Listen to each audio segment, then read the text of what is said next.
আসসালামু আলাইকুম। সবাই নিশ্চয়ই ভালো আছেন। স্বাগত জানাচ্ছি নবেশন মডেল স্কুলের পক্ষ থেকে ফারজানা ম্যাডাম। আজ আমি ক্লাস নিব অষ্টম শ্রেণীর বাংলা প্রথম পত্র। বিষয়বস্তু হচ্ছে আবার আসিব ফিরে। আবার আসিব ফিরে কবিতাটি লিখেছেন কবি জীবনানন্দ দাশ।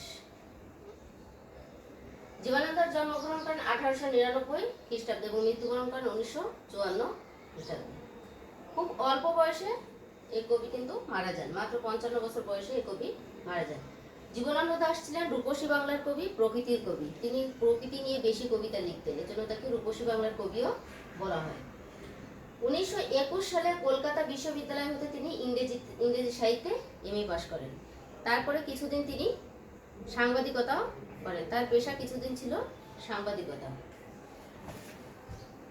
করো। জীবনানন্দ দাশ বরিশাল শহরে জন্মগ্রহণ করেন। তিনি জন্মগ্রহণ করেন হচ্ছে বরিশালে। তিনি 1921 সালে আগে বলেছে 1921 সালে তিনি সাহিত্যে এমএ পাশ করেন। এবার হচ্ছে ইংরেজি সাহিত্য অধ্যাপন হিসাবে তার কর্মজীবন শুরু হয় এবং তারপরে তিনি কিছুদিন সাংবাদিকতাও করেন।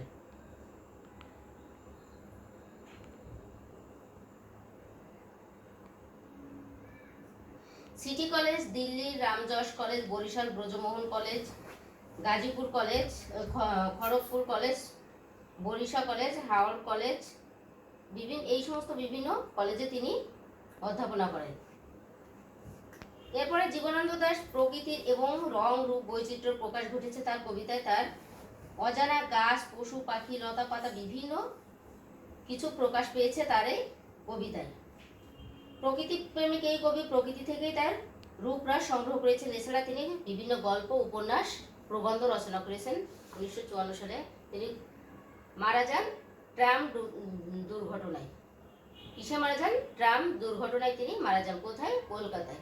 এভাবে প্রশ্ন আসতে পারে যে তিনি কিসে মারা যান বা ট্রাম দুর্ঘটনায় কোন কবি মৃত্যুবরণ করেন? কবি জীবনানন্দ দাশ।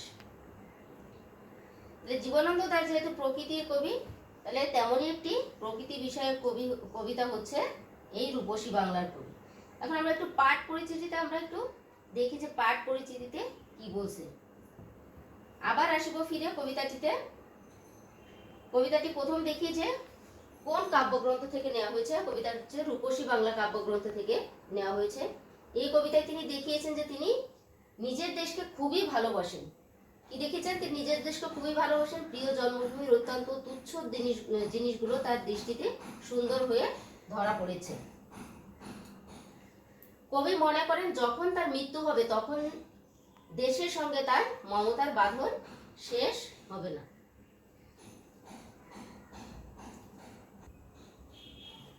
তিনি বাংলার নদীমাঠ, ফসলের ক্ষেতকে ভালোবেসে শঙ্খচিল বা শালিকের বেশে দেশে ফিরে আসবেন। তিনি মৃত্যুর পরে আবার এই দেশে ফিরে আসতে চান। কারণ কি? তিনি প্রকৃতিকে অনেক ভালোবাসেন। যে যাকে ভালোবাসে তার কাছে বারবার ফিরে আসতে চায়।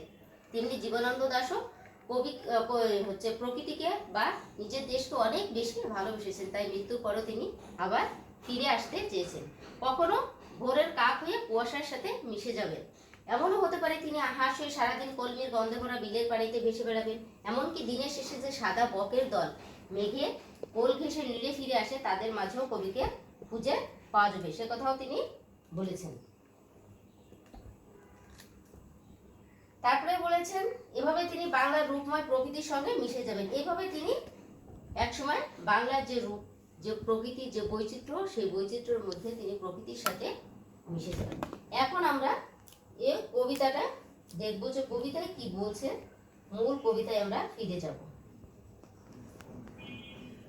জীবনানন্দ দাশের কবিতা আবার আসিব ফিরে ধানসিঁড়িটির তীরে এই বাংলায়। এখানে ধানসিঁড়ি বলতে একটি কিন্তু নদীর কথা বলা হয়েছে। ধানসিঁড়ি মানে কি? ধানের যে ক্ষেত তা কিন্তু না, যে বা ধানের ভিতর সিঁড়ি তা না। ধানসিঁড়ি হচ্ছে একটি নদীর কথা এখানে বলা হয়েছে। করো। বলছে যে হয়তো মানুষ নয়, হয়তো বা শঙ্খচিল শালিকের বেশে। বলছে যে মানুষ নয়, মৃত্যুর পরে হয়তো সে মানুষ হয়ে ফিরে আসতে পারবে না, কিন্তু কিভাবে সে ফিরে আসতে চাচ্ছে? তিনি শঙ্খচিল অথবা শালিক, যে আমরা পাখি, বিভিন্ন পাখির নাম জানি, এখানে সে পাখির কথাও বলা হয়েছে যে হয়তো শালিক বা হয়তোবা শঙ্খচিল বা শালিকের বেশে এই সমস্ত পাখির রূপ ধারণ করে তিনি আবার প্রকৃতির মাঝে ফিরে আসতে চান, হয়তো ভোরের কাক হয়ে এই কার্তিকের নবান্ন। এখানে সুন্দর একটা কথা বলেছে যে হয়তো ভোরের কাক হয়ে কার্তিকের নবান্ন দেশে। আমরা জানি যে আমাদের দেশ হচ্ছে 6 ঋতুর দেশ, 6টি ঋতুর দেশ আমরা জানি। যে আমাদের দেশ হচ্ছে ষড়ঋতুর দেশ। এই ষড়ঋতুর দেশের এখানে আমরা দেখছি যে নবান্নর কথা বলা হয়েছে, আবার কার্তিকের কথা বলা হয়েছে। কার্তিক হচ্ছে একটা মাসের নাম, আবার নবান্ন একটা উৎসব। আমাদের দেশে হচ্ছে বিভিন্ন উৎসব হয়, বিভিন্ন সময় বিভিন্ন উৎসব হয়, বলা হয় যে 12 মাসে 13 পার্বণ, এরকম কথা বলা হয়ে থাকে। সেই নবান্ন হচ্ছে একটা উৎসব, সেই নবান্ন উৎসব হচ্ছে, তাও আবার সেটা কার্তিক মাসে হয়। কার্তিক মাসে যখন ধান কাটা হয়, নতুন ধান কাটে, সেই নতুন ধান কাটলে সেখানে নতুন ধানের পিঠাপুলি তৈরি করা হয়। এই পিঠাপুলি যখন তৈরি করে কৃষক মাঠ থেকে ধান কেটে নিয়ে আসে, নানা রকম ফসল তুলে এনে নতুন নতুন পিঠা পায়েস। তারপরে আসে আবার শীতের, কার্তিক মাসে প্রায় শীত আসবে ভাব, তখন নতুন রস বের হয় আমাদের দেশে। সেই রস দিয়ে যে সমস্ত পিঠাপুলি তৈরি করা হয়, সেই সমস্ত উৎসবের কথাই বলা হয়েছে এই নবান্ন। তাই বলছে হয়তো ভোরের কাক হয়ে এই কার্তিকের নবান্ন দেশে, মানে এই ষড়ঋতুর দেশে, এই উৎসবের দেশে ভোরের কাক হয়ে আমি ফিরে আসবো।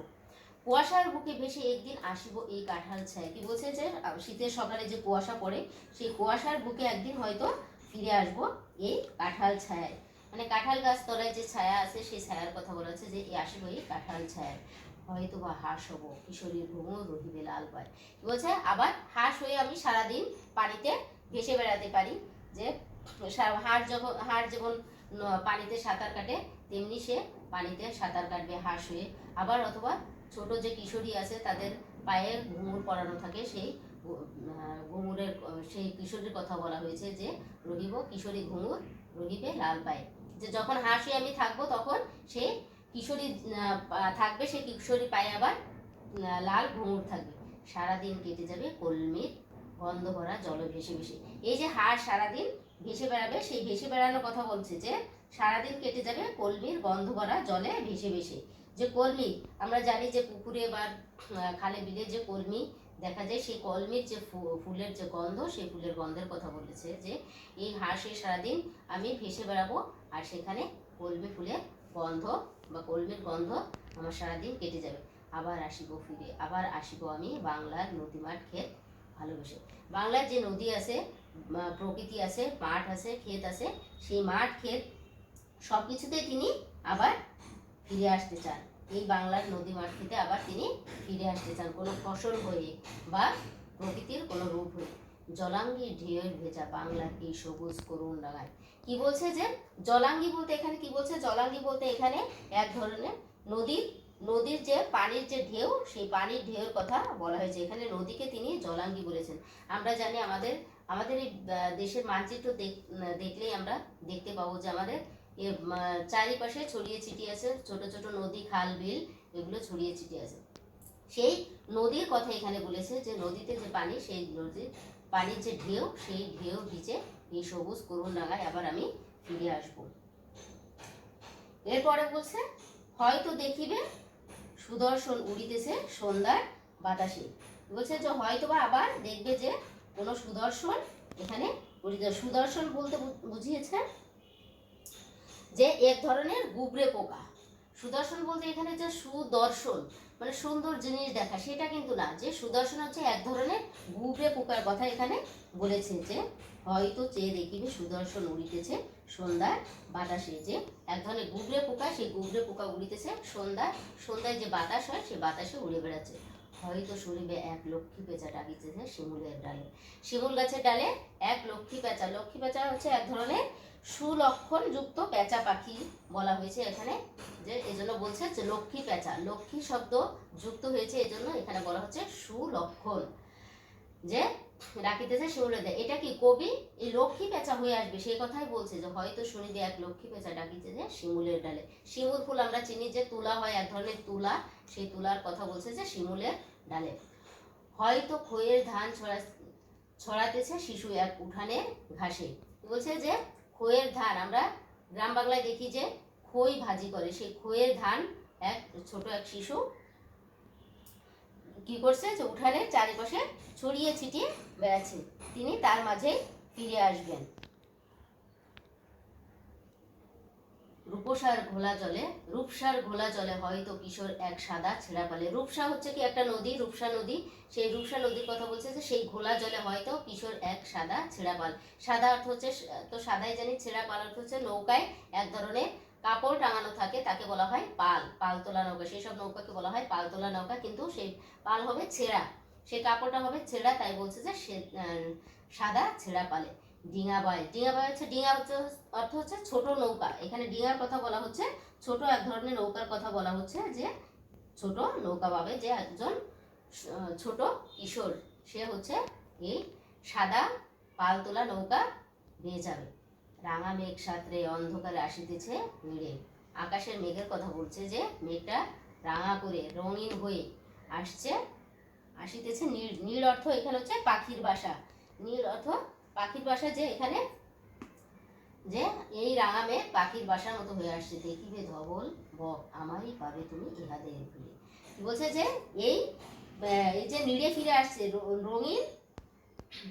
রঙিন আকাশে হচ্ছে এই যে সাদা বক। কি বলছে, যে এখানে যে রাঙা মেঘ সাঁতরে অন্ধকারে আসিতেছে নীড়ে দেখিবে ধবল বক। এখানে সাদা বক কিভাবে আসবে, এই রঙিন মেঘের ভিতর দিয়ে সাঁতার কেটে চলে আসবে তার নিজের আবাসস্থলে, নিজের বাসভবনে, নিজের বাসায় চলে আসবে। নীল অর্থ হচ্ছে পাখির বাসা, নিজের বাসায় চলে আসবে। তাই বলছে যে আমার এই পাবে তুমি ইহাদের ভুলে, না আমাকে তুমি এদের মাঝেই খুঁজে পাবা। এই যে প্রকৃতির মাঝে, এই প্রকৃতির যে সমস্ত উপমা এখানে দিয়েছেন তিনি, এই উপমার মাঝেই তাকে খুঁজে পাওয়া যাবে, সে কথাই তিনি বলেছেন। যে কখনো বা শঙ্খচিল শালিকের বেশে, কখনো ভোরের কাক, কখনো বা নবান্নের উৎসবে, আবার কখনো কাঁঠাল ছায়ায় দেখা যাবে, বা কখনো বা তাকে হাঁস হয়ে দেখা যাবে, আবার কখনো তাকে নদী মাঠ খেটে ধান খেতে দেখা যাবে। তারপরে আবার কখনো কোনো এক কিশোরী পালতোলা নৌকা চালাচ্ছে, সেভাবেও তাকে দেখা যাবে। এরপরে তিনি বলছেন যে নদীর ঢেউয়ের মাঝেও আমাকে দেখা যাবে। তারপরে দেখা যাবে যে কোনো এক লক্ষ্মী পেঁচা হিসাবেও তাকে দেখা যেতে পারে, যে শিমুলের ডালে বসে যে লক্ষ্মী পেঁচা দেখা যাচ্ছে, তাকেও হয়তো তিনি সেভাবে ফিরে আসতে পারেন।